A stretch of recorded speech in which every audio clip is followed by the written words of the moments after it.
IPO की बारिश में एक आईपीओ है टेमसेंस इंस्ट्रूमेंट, जिसकी बूंदें सबसे भारी गिर रही हैं इस आईपीओ की सेकेंड वेव में। बता दूं कि ये जो सेकेंड वेव चल रही है, जिसमें साकेश ज्वेलर्स, सनशाइन पिक्चर, हॉरिजॉन और ललिता अभी फिलहाल ओपन है बट क्लोज हो जाएंगे। इसके बाद गजा अल्टरनेटिव ओपन होगा और उसके बाद ओपन होगा 20 अगस्त को ये आईपीओ टेमसेंस इंस्ट्रूमेंट इंडिया, जिसका हम करेंगे डिटेल रिव्यू, जिसका हम डीप रिव्यू करेंगे।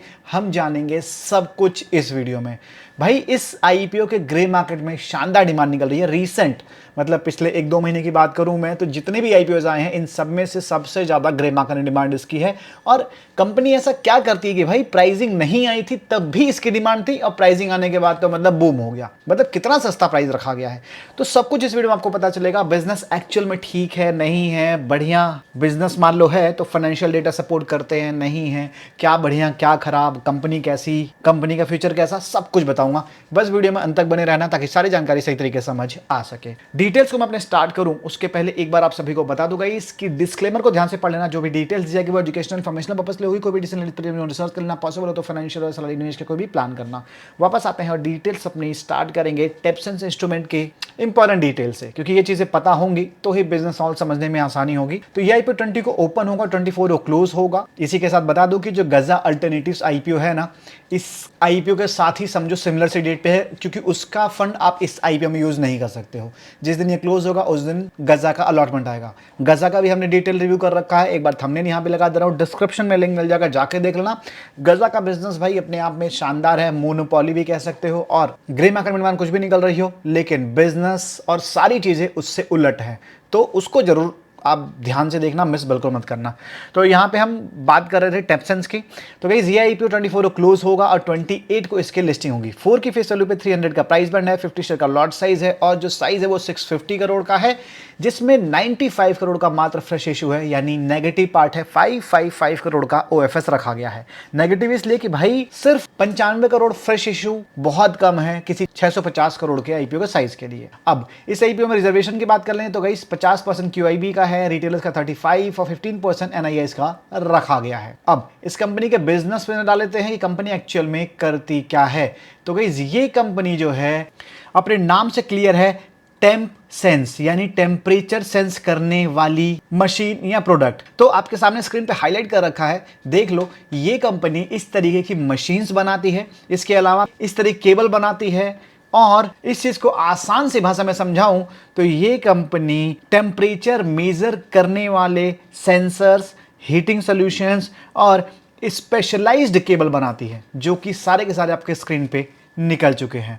गाइस ये कंपनी टेम्परेचर सेंसर सेगमेंट का 10.5% मार्केट शेयर ओन करती है और करीब 80 प्लस कंट्री में 1000 से ज्यादा कस्टमर्स को इसने सर्व किया है। ये company steel, petrochemical, defence, power, glass, plastic, pharmaceutical, cement sector को अपने केबल्स या जो टेम्परेचर सेंसिंग मशीन्स है वो प्रोवाइड करवाती है। और 10.5% का मार्केट शेयर होना बहुत बड़ी बात है, और इंडिया के अलावा 80 प्लस कंट्री में बिजनेस होना, तो भाई बिजनेस वाइज बहुत ही शानदार है। और ये बिजनेस हमेशा चलने वाला बिजनेस है, हमेशा इसकी डिमांड बनी रहने वाली है। आपको क्या लगता है इसके बिजनेस के बारे में, कमेंट सेक्शन में जरूर बताना। अब बिजनेस तो अच्छा है पर क्या ये फाइनेंशियली भी अच्छी है या नहीं, ये हम समझ लेते हैं। एसेट की बात करें तो हमें एसेट में अच्छी ग्रोथ नजर आती दिख रही है, और जो इनकम है गाइस, इनकम में भी हमें शानदार जंप देने को मिल रही है और 2025-26 में अराउंड 19% का जंप देखने को मिला है। यहीं पे पैट की बात करें यानी प्रॉफिट की तो 40.92 करोड़ के बाद 62.56 करोड़ और फिर 71.07 करोड़ देखने को मिल रहा है। गाइस 14% का जंप है 25 और 26 के प्रॉफिट में, और कंसिस्टेंट प्रॉफिट बनाती हुई ये कंपनी दिख रही है। सिमिलर सा ही आपको गजा अल्टरनेटिव भी देखने को मिल जाएगी। मतलब इस कंपनी में जीएमपी में डिमांड निकल गई, वहां पे नहीं निकली, लेकिन भाई कंसिस्टेंट प्रॉफिट बनाती हुई कंपनी वो भी दिख रही है। बिजनेस बहुत ही शानदार है और आगे अच्छा करने वाला भी है। तो गजा अल्टरनेटिव का डिटेल रिव्यू जो मैंने बताया आपको स्टार्टिंग में जरूर देख लेना, डिस्क्रिप्शन और वीडियो के अंदर में दे दूंगा। उसका भी मामला सही नज़र आ रहा है और फाइनेंशियल्स ऐसे ही आपको सिमिलर से ग्रोथ वाले नज़र आएंगे। तो यहाँ पे बहुत तोड़ू फोड़ू कंपनी ने ग्रोथ नहीं दिखाई है, लेकिन कंसिस्टेंट ग्रोथ नज़र आ रही है। अबीटा भी हमें बढ़ता दिखा है, नेटवर्थ भी हमें बढ़ता दिखा है, 496.89 करोड़ का है। रिजर्व सरप्लस में भी हमें अच्छी ग्रोथ नजर आती दिख रही है और बोरोइंग भी बढ़ता दिखा है।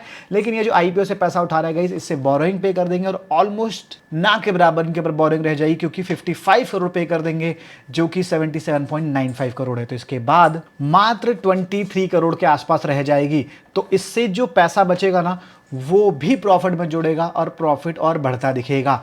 तो कंपनी का जो मामला है वो काफ़ी बढ़िया नज़र आ रहा है। केपीआईज की बात कर ले तो आरओसी आरओई दोनों बहुत ही शानदार है। डेट टू रेशियो पहले ही कम था, अभी और कम हो जाएगा, मतलब ना के बराबर रह जाएगी बोरिंग, जो कि बहुत अच्छी बात होती है किसी कंपनी के लिए। ROW 13.55 का है, ठीक है। पैट मार्जिन 15.59 का है, बहुत अच्छा है, मतलब 8-9 के ऊपर हो तो हम बढ़िया मानते हैं। यहाँ पे करीब 16 के आसपास का है। अबीटा मार्जिन 24.83 का है, बहुत ही बढ़िया है। NAV 61.66 का है, प्राइस टू बुक वैल्यू 4.87 का है। अब यहाँ पे मार्केट कैप 2420 करोड़ का है आईपीओ आने के पहले, यानी बड़ी कंपनी नहीं है, स्मॉल कैप में लिस्ट होगी और छोटी कंपनी है। इसका कोई भी लिस्टेड प्लेयर नहीं है तो हम पेयर कंपैरिजन नहीं कर सकते हैं, but price to sale data तो हम देख ही सकते हैं। P34.05 का निकल रहा है। अब इस सेगमेंट का कोई ऐसा कंपनी लिस्टेड होती तो मजा आता, but price to sale data देखते हैं तो 2420 करोड़ का इनका मार्केट कैप है और जो रेवेन्यू है वो 455.86 का है। तो मान के चलो 5.3x मांग रही हैं अपने सेल का, तो इसके हिसाब से ठीक ही है। मतलब लोग यहाँ पे 8-9-10 गुना तक मांग लेते हैं, भाई कहाँ बुरा है।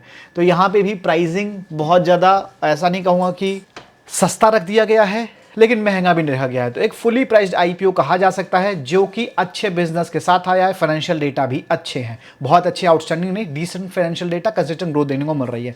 तो ये आईपीओ में जीएमपी कुछ भी निकल रही हो, लेकिन भाई अच्छा करता दिख सकता है आईपीओ, और मुझे लगता है इसमें एंकर्स अच्छे आएंगे, डिमांड अच्छी बनती दिखेगी। अब ग्रे मार्केट की बात कर लें तो गाइस देख सकते हो जीएमपी लगातार नया हाई बनाता जा रहा है भाई। 155 से 158 के जीएमपी में है, 53% अप्रॉक्स होता है और ये इसका नया हाई है। फिलहाल ये आईपीओ डे 1 डे 2 में भी जाने लायक है, क्योंकि छोटे साइज का आईपीओ जल्दी सब्सक्राइब हो जाएगा और अच्छा कर सकता है। बट रिस्क फ्री रहना है तो डे 2 डे 3 में जाना, सब्सक्रिप्शन डेटा देखने के बाद जाओगे तो रिस्क बिल्कुल ना के बराबर रह जाएगा। और भाई इसका जो जीएमपी था ना वो स्टार्ट हुआ था 85 रुपये से, जब प्राइस नहीं आया था। मैं आपको दिखा देता हूँ, ये रहा, ये संडे की बात है, ठीक है। तो 85 के बाद से लगातार भाई इसने ऑलमोस्ट 2 गुना कर दिया। और यहाँ पे जब प्राइसिंग स्टार्ट हुई थी तो वो 80 के आसपास की थी, और इसके पहले जब प्राइसिंग स्टार्ट हुई थी ना तो वो 40 के आसपास की थी। तो वहां से देखा जाए तो अराउंड 4 गुना इसने कर दिया अपना जीएमपी। करंटली 160 के आसपास है, और अगर जो यहाँ से देखा जाए तो ऑलमोस्ट डबल कर दिया है। तो ग्रे मार्केट में बहुत शानदार डिमांड निकल रही है, सारी चीज़ें आपको बता दी हैं। अब एक्चुअल में grey market premium worth it है निकलना या नहीं है, जरूर बताना। साथ में इस टाइप में आप डे 1 में जाने वाले हो या रुकने वाले हो, जरूर बताना। फिलहाल ये आईपीओ मेरी प्रायोरिटी में रहेगा पर्सनली, और इसके ऊपर जो भी चीज़ें हैं वो मैं आपको बताऊंगा, गाइड करूंगा। तो चैनल को सब्सक्राइब कर लेना, और गज अल्टरनेटिव्स का रिव्यू देखने के साथ साथ आप आईपीओ रैंकिंग की वीडियो भी देख सकते हो, जो 4 आईपीओ क्लोज होने वाले हैं, सनशाइन, ललिता, शंकेश और हॉरिजॉन, इनका भी। ठीक है, वीडियो अच्छी लगी तो लाइक सब्सक्राइब शेयर कर देना। मिलते हैं वीडियो में, बाय, टेक केयर।